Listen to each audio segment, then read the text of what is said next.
Om Sadashiva Samarambam Shankaracharya Madhyamam Asmadacharya Paryantam Vande Guru Param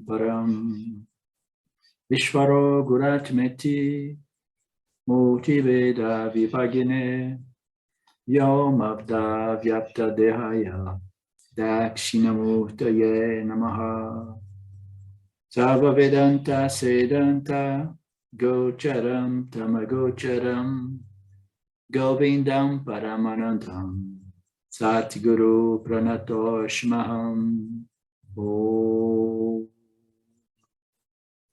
Shanti Shanti Shanti Om. Good day, everyone. Namaste. Welcome to our Satsang. We are covering the last few paragraphs of the Vedanta, the big picture of Swami Paramarthananda. And of course, we are always doing some Q&A, questions and answers. We sit, questions and answers regarding the Panchadas, as well as regarding this text. Having said so, do we have any questions and contributions? Anything to say?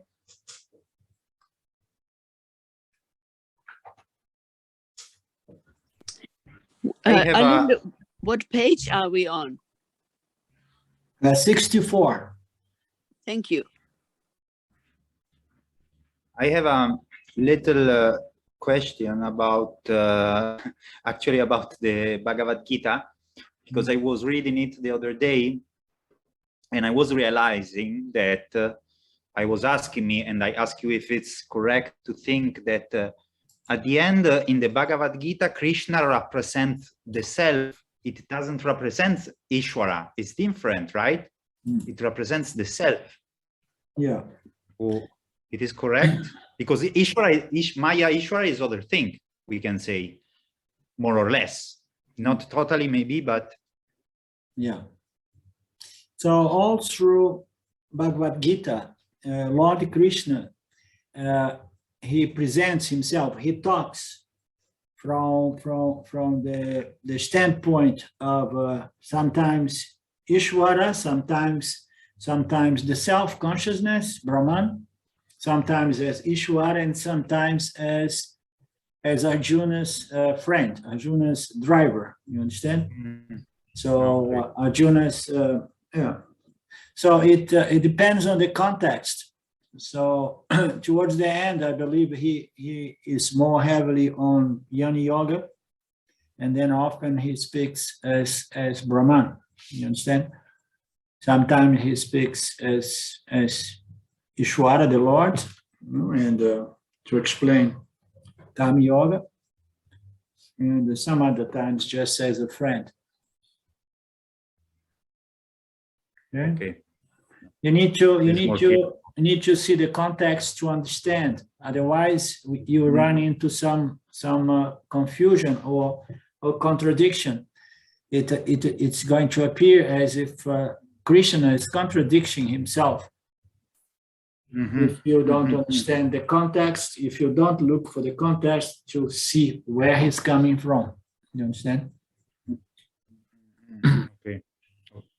Great. Anything else? No. Okay, we have seen last week the paragraph on the law of karma.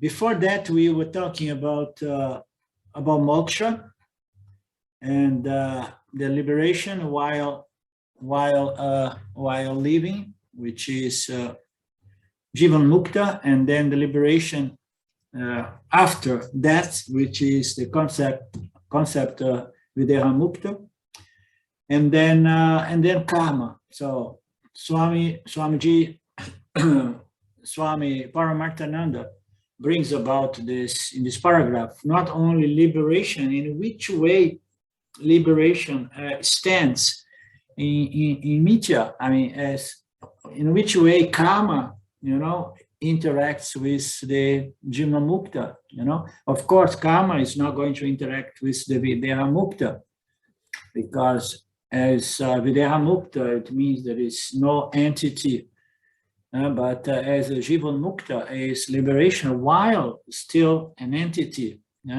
You are living, experiencing, knowing an entity with self-knowledge, and you are free from samsara, but still you are dealing with karma. It was very interesting that Swami Paramarthananda brought about this paragraph on liberation and karma. I found that very nice.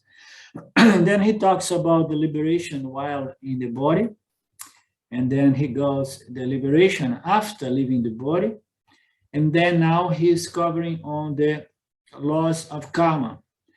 In order to understand how jnani becomes free of karma, it is necessary to have a clear understanding of how karma works. So the teachings of Vedanta point out that every action, which is the literal meaning of the word karma, whatsoever, big or small, it always produces consequence. There are always consequence, repercussions, or results in a simple language. Results, technically in Sanskrit, is equal to phalam. So every karma action has a result of action. There is a phalam, karma phalam. No actions goes without a result, phalam.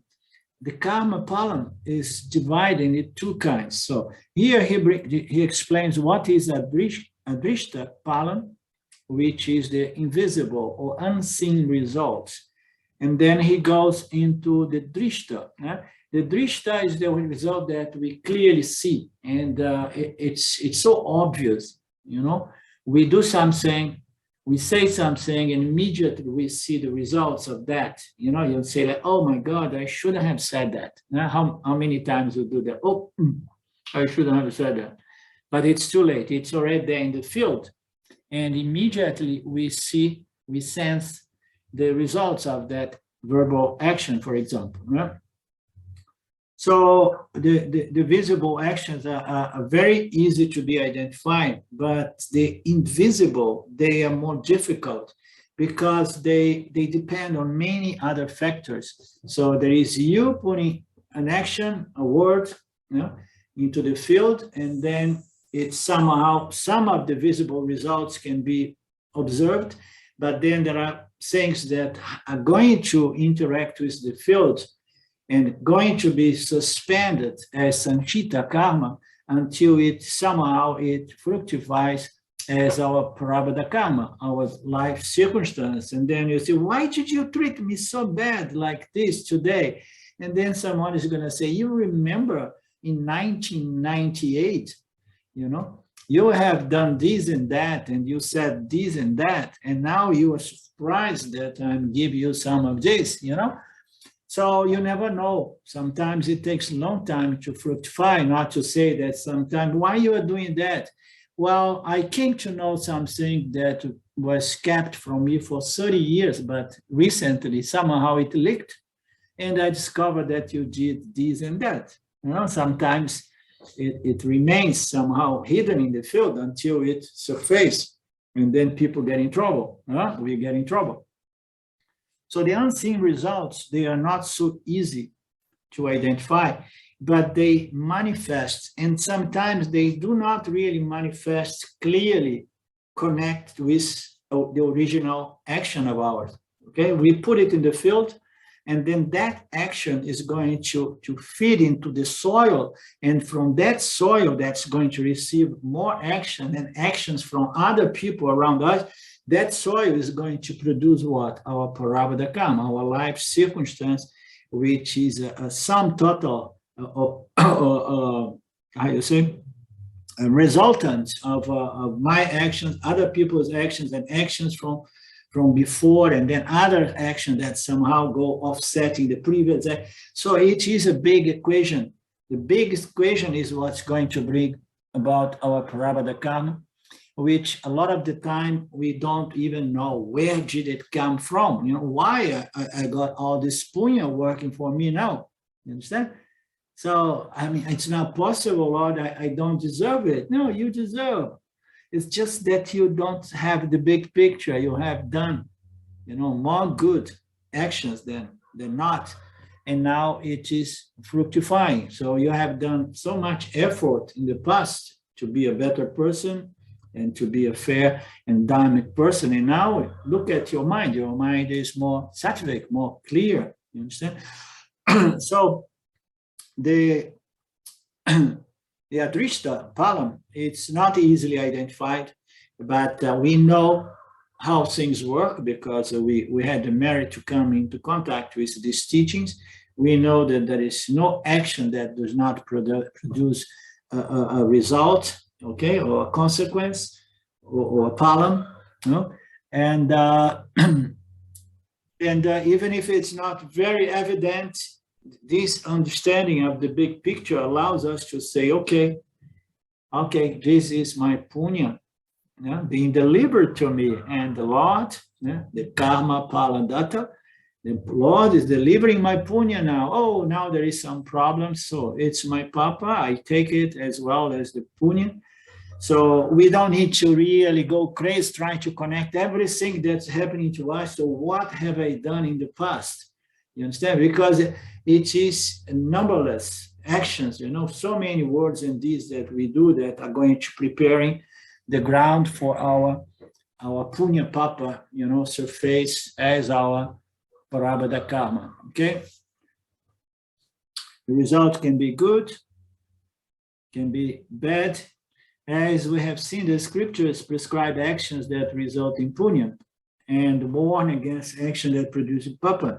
So if we understand Dharma, and I get more and more this question from people say, so you have any Vedantic literature that talks only about Dharma? Because people say, no, I want to only do Dharmic actions and words, but I'm not really sure. So I want to have a book that tells me, so what is a Dharmic thought, a Dharmic word, and a Dharmic action, you know? I mean, it's intriguing. I was the first one. I was the Antiravanamalai, and I was looking, you know, 7 years ago, looking for books to understand better what I can do and what I cannot do here, you know, not to get myself into trouble. So I went into that very famous shop in front of the ashram of Ramana, and I started looking, and then they brought this huge book about Dharma, you know, and then I asked, can I take a look before I purchase? Yes. And then I start going, and it was crazy, you know, because it is within the Vedic Hindu context, the culture saying, and what you do and what you not do, and don't do this, don't do that. So it is too much. So we have to understand the concept. So what is an Adamic action? Adamic action is something that I do, and unless I have completely lost my sensitivity, my humanity, I do, and I know right away that I shouldn't have done that. It feels bad to myself, and I know that it's doing some harm to the field as well. So I know what is Adamic. I know that if I do things that I do not want to be done to me, it is something that could be said Adamic. So these Adamic actions, they are going to produce papam, and papa, as we know, is a problem. So every time we make a mistake, we need to work to clear the conflict derived from this mistake. I remember one time James Schwartz telling, I don't know if it was in a group or in a conversation with me, he said, oh, I have no problem to work karma with people, you know. He said, I make mistakes and I have no problem to work karma with people, conflict. But on the other hand, it's a pain in the butt to keep working conflict with people. So if we could, we would rather prefer not to have conflict.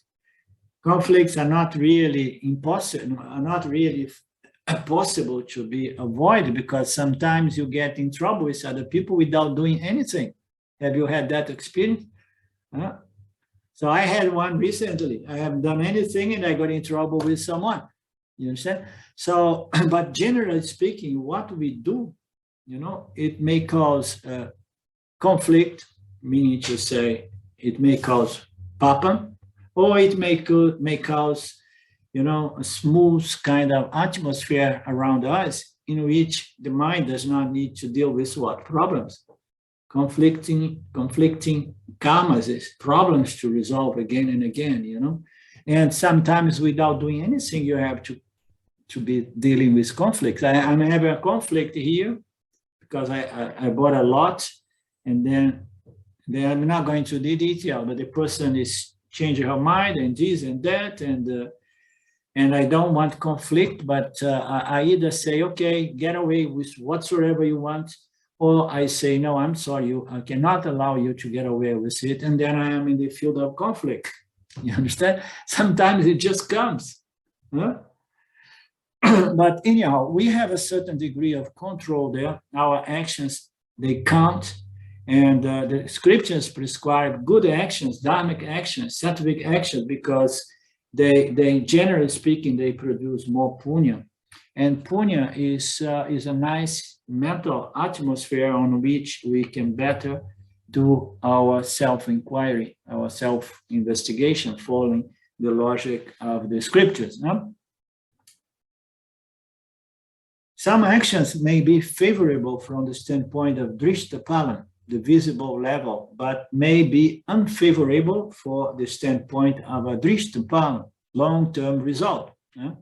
Doctors might say that drinking a little bit of alcohol may be good for the health, but the scriptures advise against the long-term result of drinking alcohol, the adrista phalam. So I gave an example last class that I love some good gelato, or good ice cream, but ice cream has sugar, which is not good for my tongue, and it has milk products, which is no good.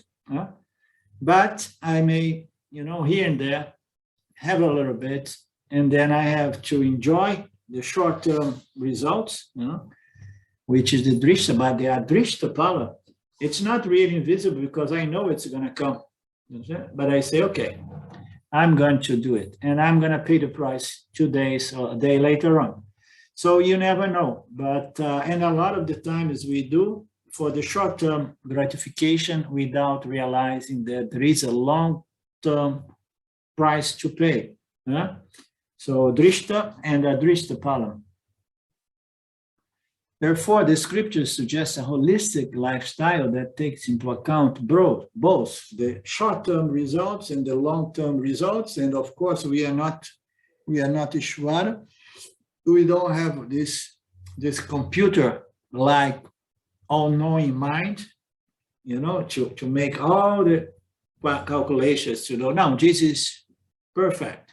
Okay, it's a good short term, it's a good midterm, and it's a good, excellent long-term result.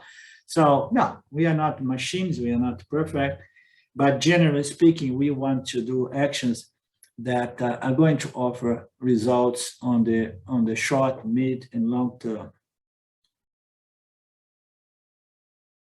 In terms of how long it takes the unseen result of an action to fructify, in terms of the duration, is never fixed and will vary depending upon the action.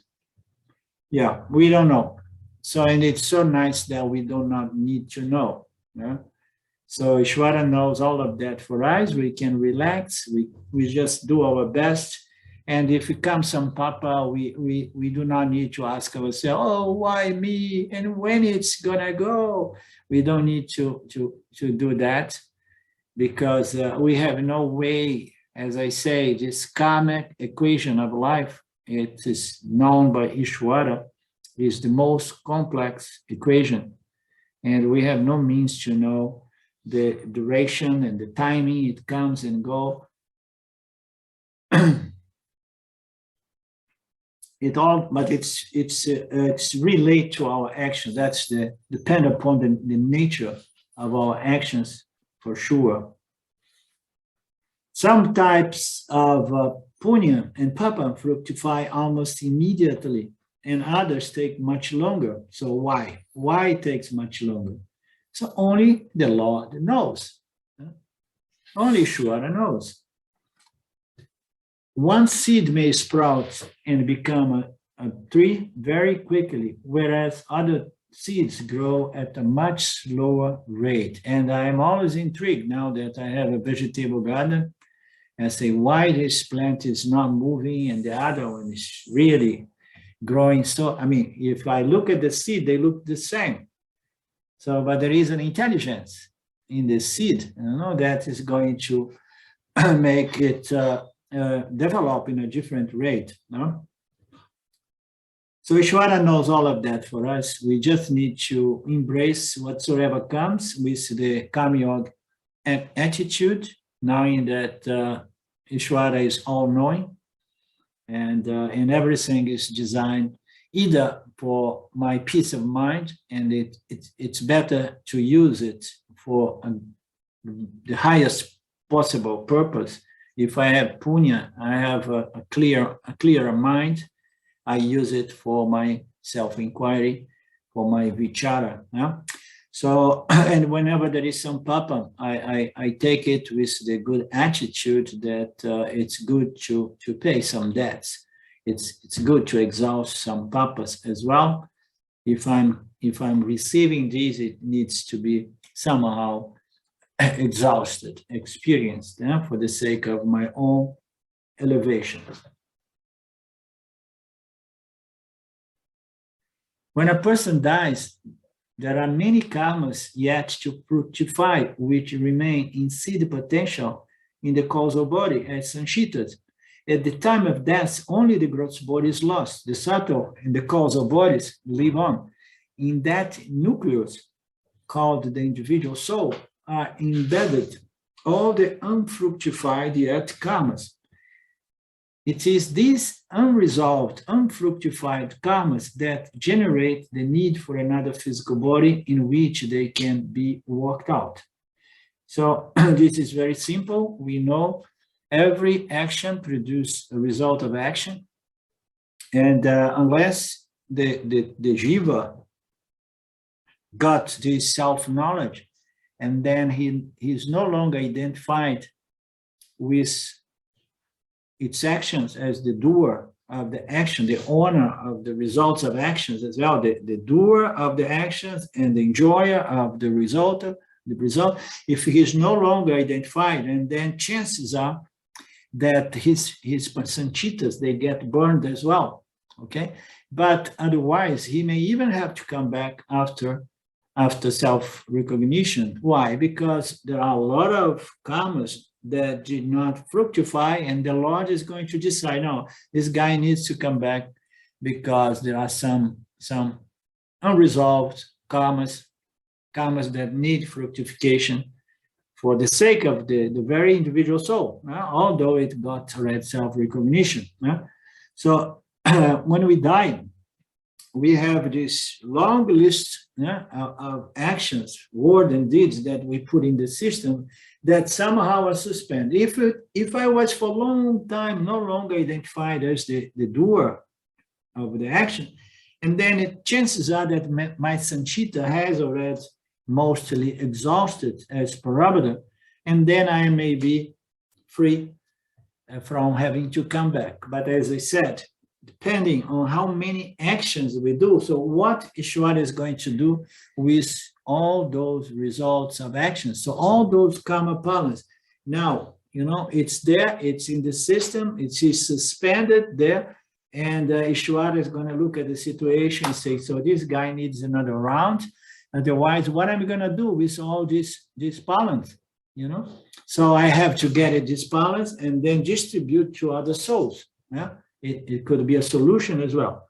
But it seems that Ishvara does not do that because he would have to develop certain, I don't know. It does not feel like right thing, The person has to come to exhaust whatsoever purpose, punyas if he is really attached to punya papa.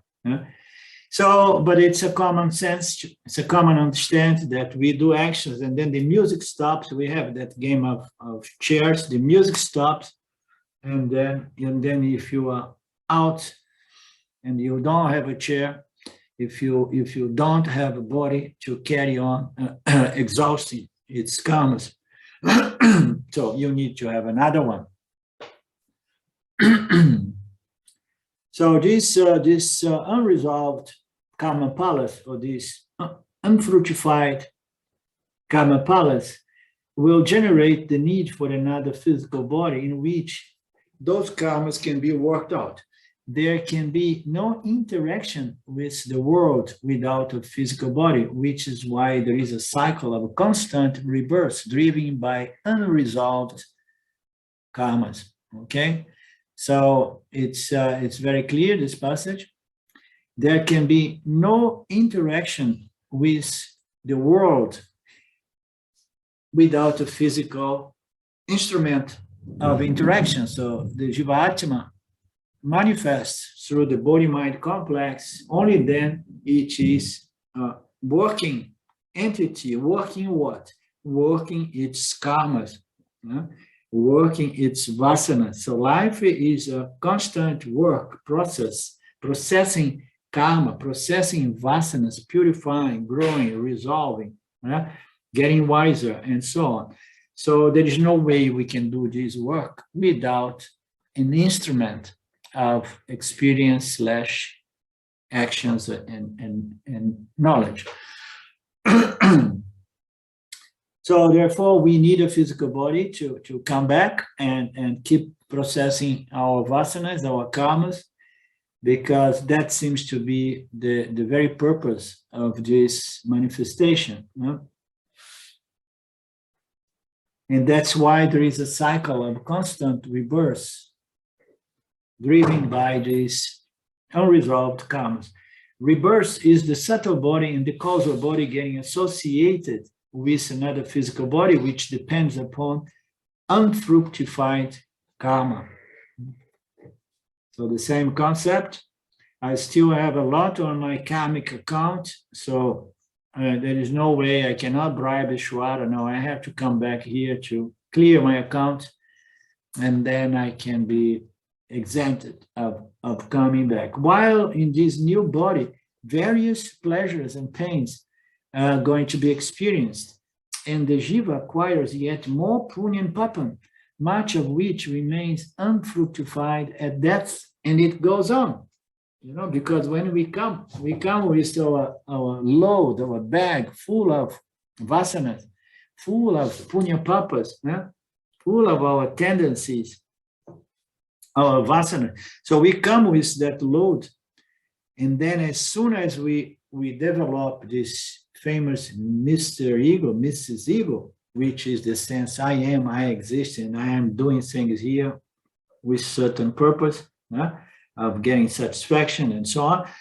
So the moment that the ego comes into play, what happens? It happens that one begins again, producing more experience, more pleasure and pains, and acquiring more punya and more papa. So I come already with a load of punya papas, punya with vasanas, dharmic, adharmic vasanas, and so on, different positives and negatives tendencies, and then this fructification of this material keeps going on until death, and then when they stop, the music stops again. I have still a load of unresolved, unfructified karmas. Yes, that way I need another body, another incarnation. So thus the cycle of birth and death is perpetuated by the punya and papa karmas, which are regularly replenished. What is this word?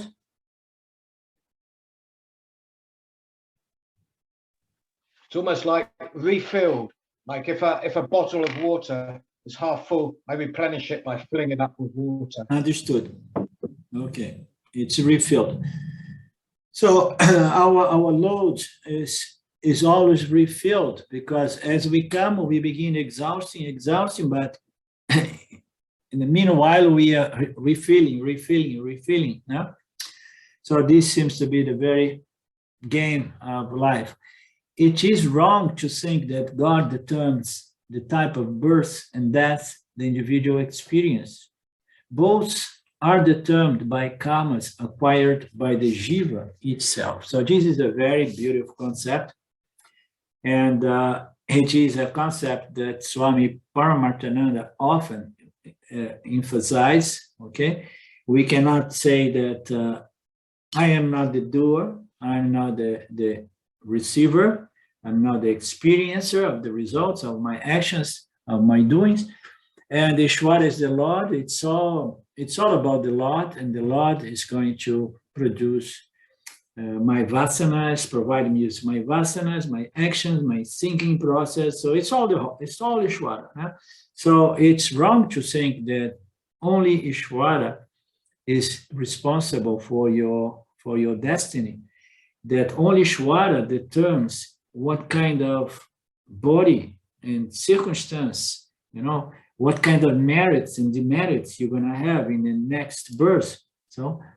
So it's wrong to believe that it's all Ishvara, and we often hear that in Kama Yoga, that it's all the Lord, it is, but it's imperative that we understand the relationship between Jiva and Ishvara, because Ishvara alone cannot do that.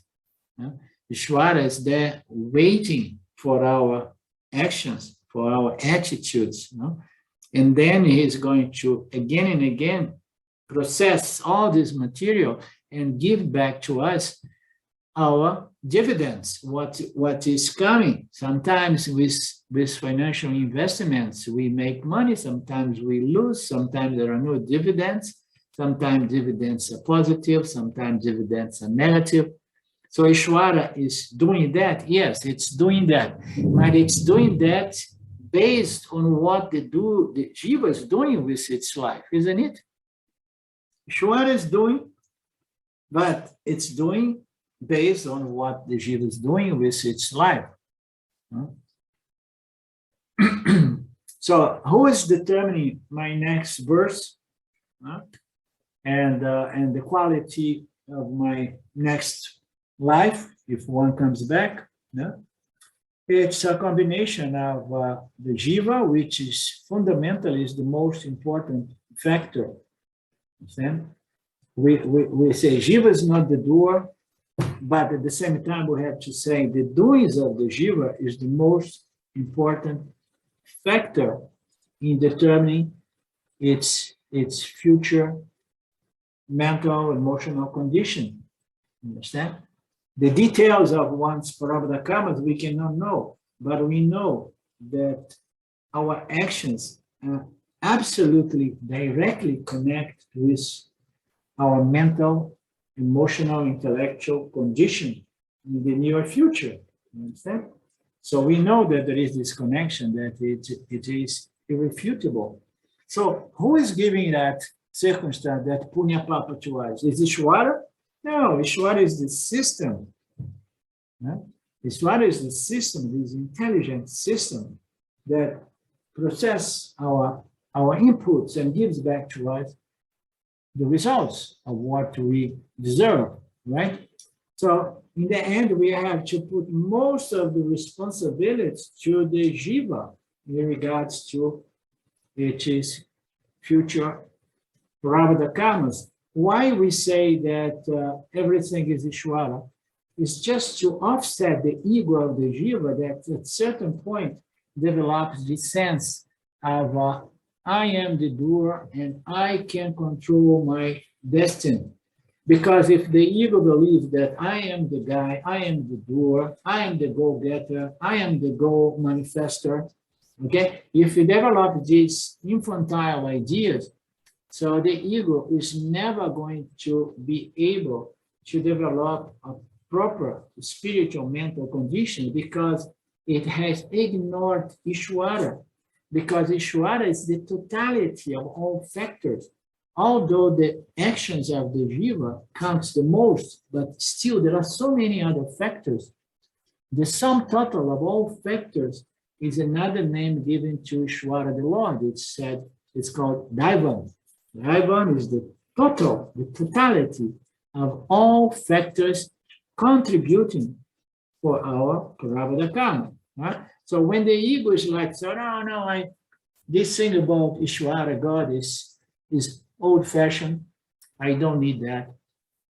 I know how to manifest. I know how to create my own reality. I am go-getter, and I'm going to get exactly what I want. So for that kind of ego that we find people like that in the spiritual world as well, we have to say, no, it's all Ishvara, okay? You are not bringing into account the most important element, which is the totality of all factors, but without neglecting the responsibility of you in the choice regarding your actions and attitudes, okay? So both things play together, and Ishvara does not play alone. Ishvara and Jiva, they play this universe together. The Jiva is producing this body, this material of actions that produce the macrocosm body of vasanas, of sanchitas that have to manifest again and again on the individual level and in the collective level. So it's a huge work, but Ishvara does that without any effort because it is pure knowledge, as we know.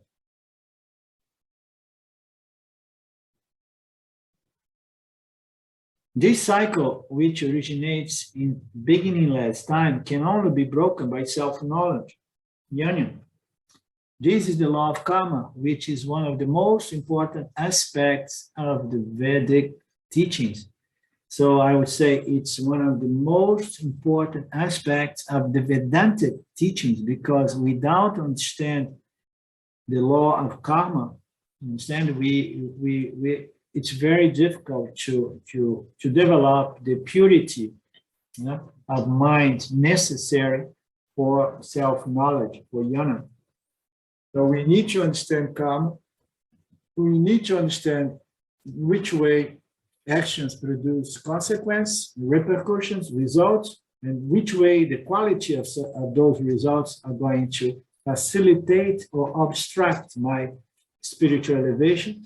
And then we need to understand that there are many other laws operating in the field.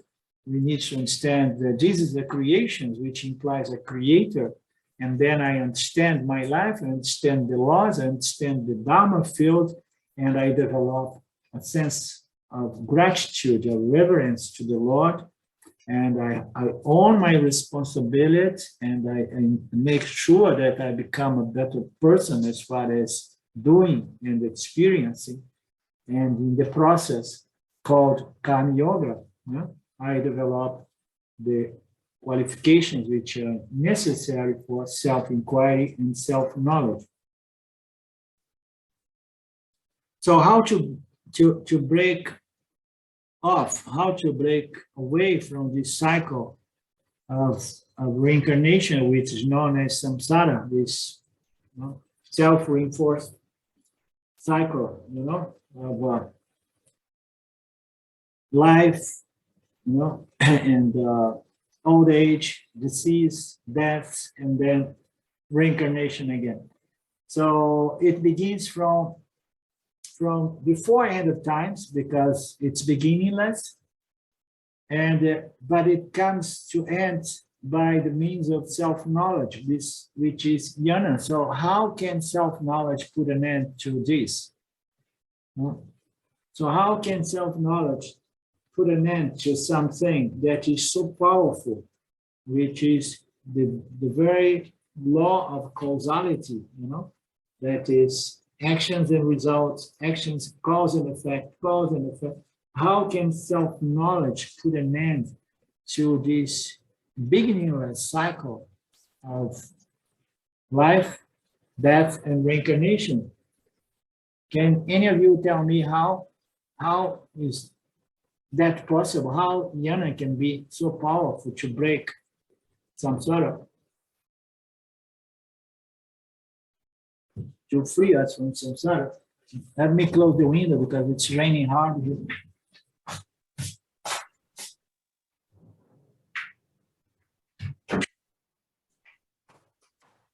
We have a monsoon here. Because it free you from desire, from vasanas. Huh? Jnanam can free you from desires, from vasanas, so you don't reincarnate anymore. Okay. So self-knowledge is going to free us from desires and fears. And how so? How can a simple knowledge like that free us from desires and fears?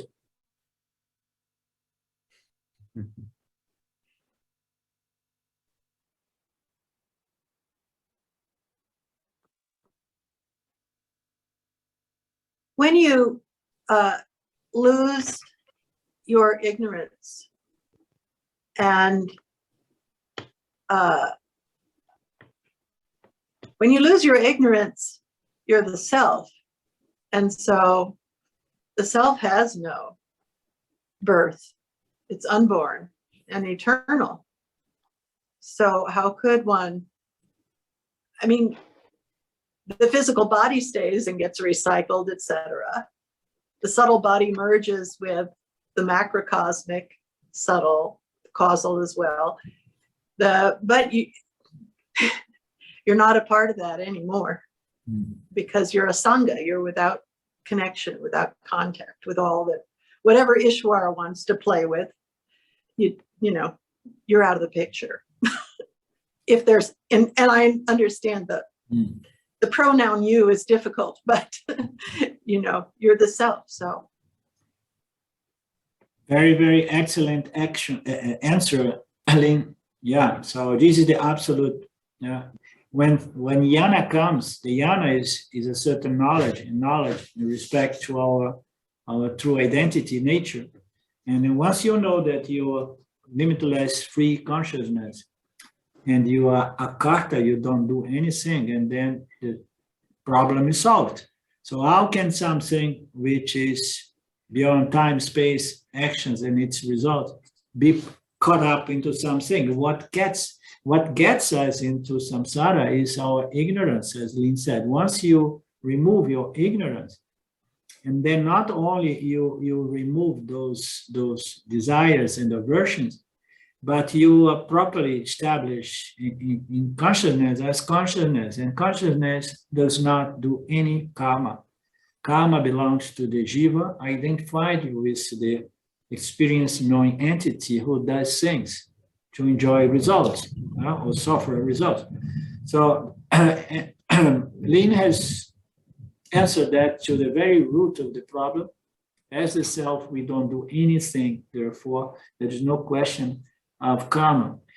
On a more superficial level, coming back to what Claudio said, that self-knowledge being the knowledge in respect to what I am the self, I am consciousness. So how can this knowledge, I am the self, I am consciousness, destroy my desires and fears? Can you answer me that, Claudio? Or anybody else?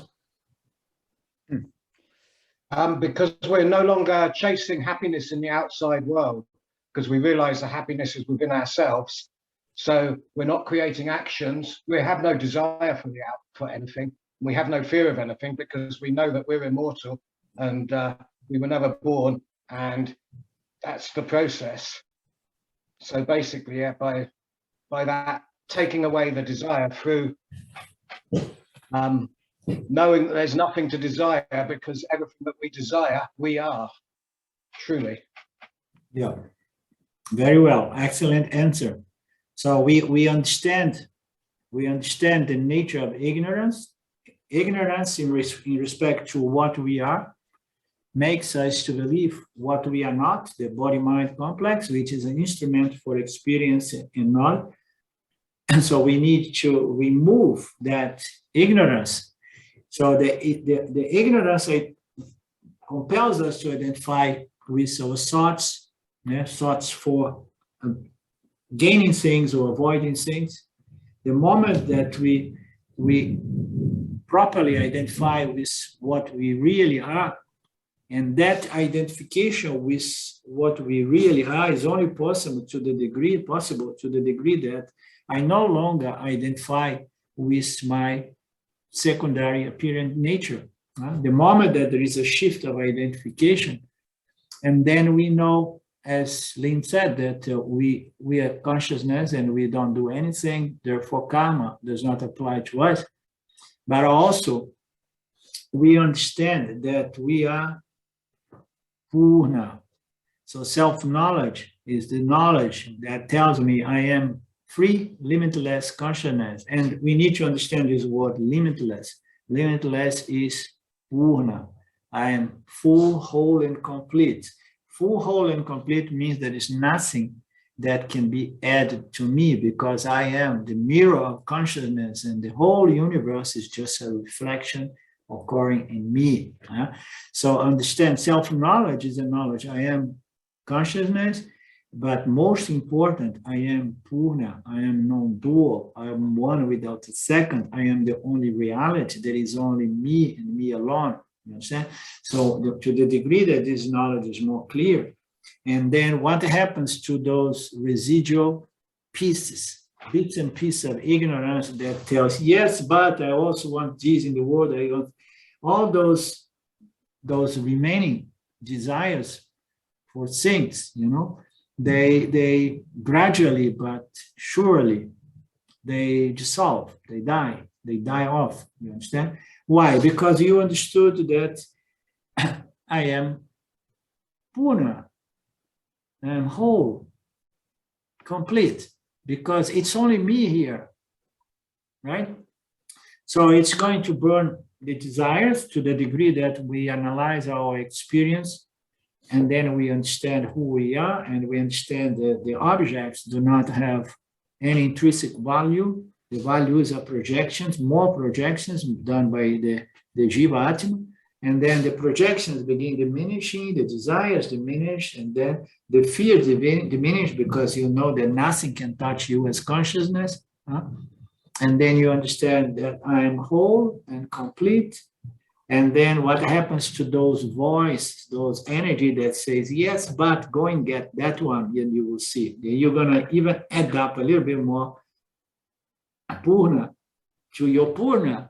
But how can you add up Purna to Purna? Purna is limitlessness. It's one without a second. There is no question to add up more Ananda to Ananta. You understand? You are Ananta. You are Satchitananda. So that is the process that is going to, and has already established some of us, as I know, in this firm conviction in regards to our Purna nature as consciousness. Therefore, self-knowledge is going to bring about the end of samsara, the end of this cycle. This is the law of karma, which is one of the most important aspects of the Vedic teachings. But once one is well established, and then one does not need to really start karma yoga, although one remains naturally, spontaneously living in harmony with these cosmic laws, being karma, dharma laws, the most significant, the most relevant as far as the Jivan Mukta or the human or the samsaris are concerned. Anything from you, Karen? I had a thought come up about,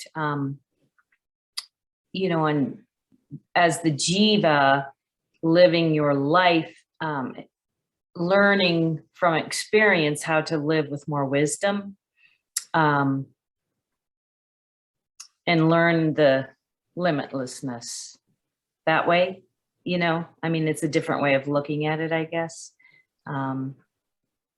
Learning to react, that's the unseen, learning to react to things with more dharma, with more understanding of living in our, experiences. Yeah. Living with more wisdom. Absolutely. there is no doubt that those the karma laws are incredibly important. That's why Swami is here, that this law of karma, which is one of the most important aspects of the teachings, okay? So it's absolutely important, because unless we understand these cosmic laws and we conform, we harmonize our lives with these laws, it's very difficult to purify and refine our intellect, because if you go against the nature of the field, you're going to be all the time getting negative response from the field. So it's fundamental that we understand these laws, and then we live in a wiser way, as you were saying, Karen, so that we can grow as a person, and then we can grow spiritually as well. It's absolutely correct what you say.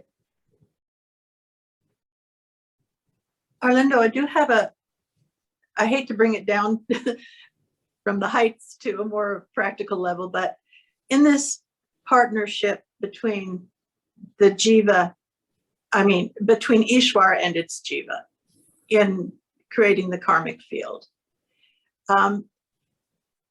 all the jivas have sanchita, which is a mix of punya papa. And in a particular lifetime, you get a splattering of each from that sanchita for your prarabdha. So when you are living and doing the dharmic thing, and you seem to be experiencing a lot of punya, talking about myself here, and you also, in this partnership, is it possible that all this punya does not necessarily predict another lifetime of punya?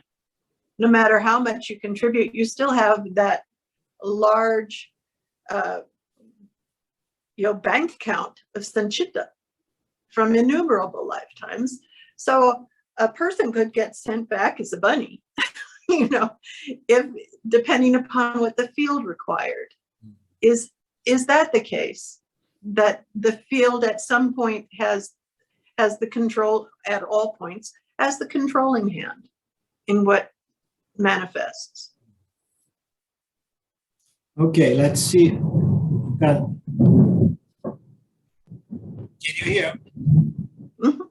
It's very noisy here because of the I forgot the name in English. The thunderstorms here in storms. Yeah.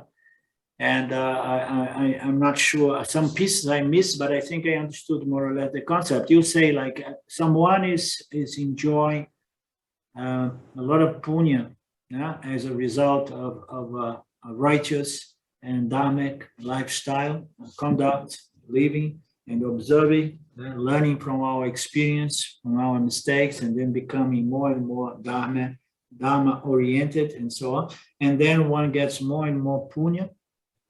And then you say like, and then what I do if I have a huge credit of punya that still I need to exhaust. So Ishvara is going to send me back because I have too much punya. And then maybe I can serve the field, in a positive way. Yeah? Is that more or less what you're saying? Well, not so much. I'm thinking that you also have in your sanchita a huge reservoir of papa. Yeah.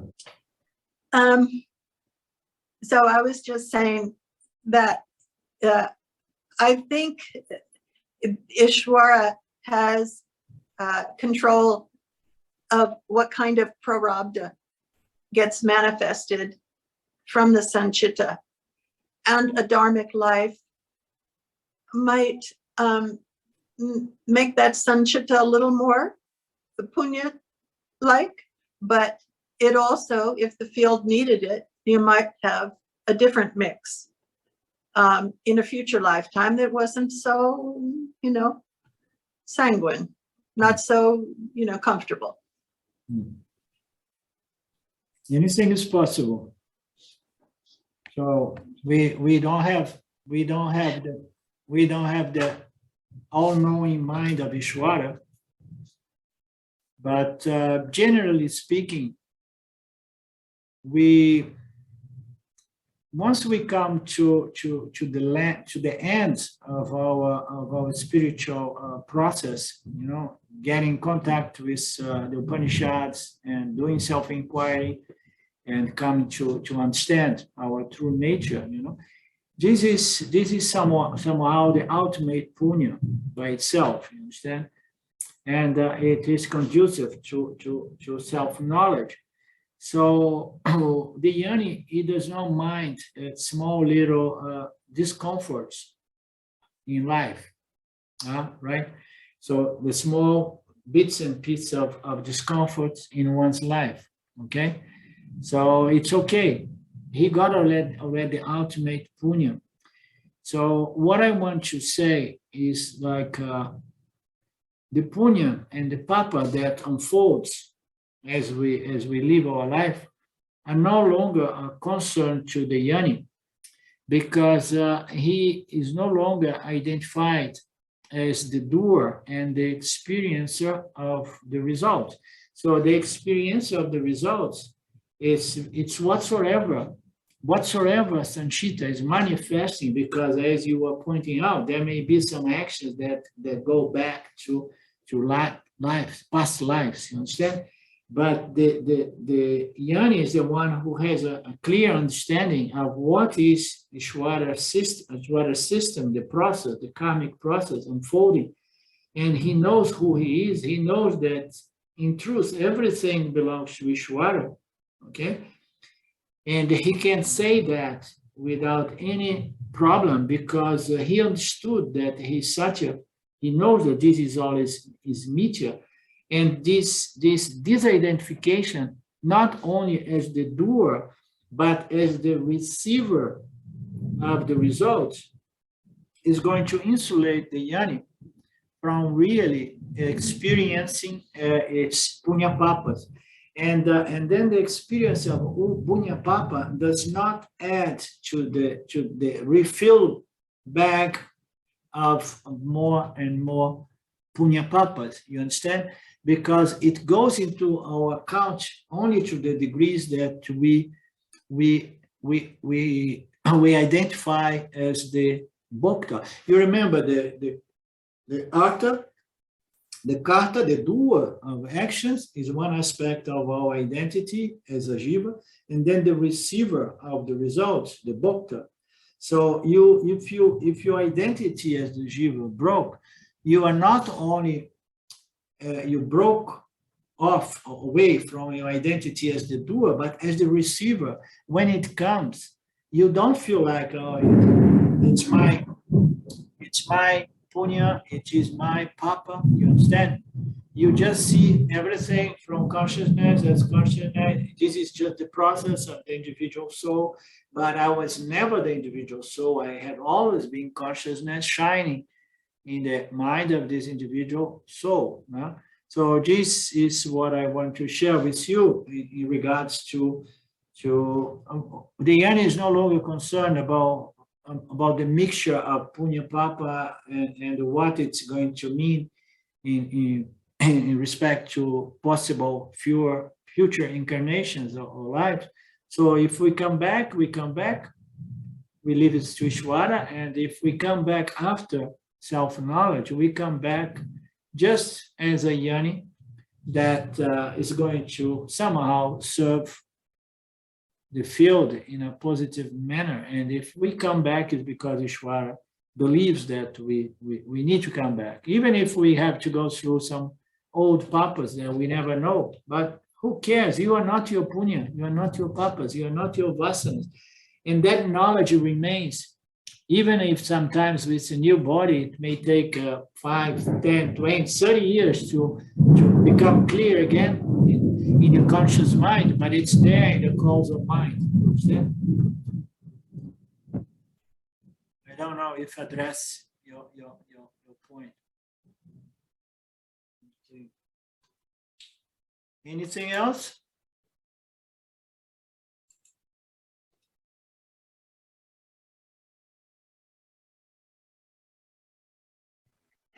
I only want to suggest that it's good that you ask a question to us, because it allows me to realize what I have understand or not. So we can do it. You can use the Q&A also for you. Ask us the question, I suggest. Yeah, it's very good. I have been moving more and more into this mode of interacting with the people, even if it is virtual now, online. But I think makes the class richer for us and for the people who may watch it later on. Yeah, it's also interesting to hear the answers of the people. Yeah. Flynn, Mark, everyone. Yeah, so it's that very nice for me as well. I can see how well my good students are progressing.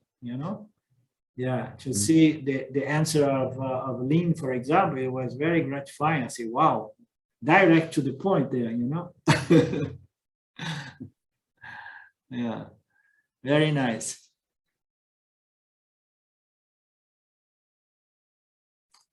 Okie dokie.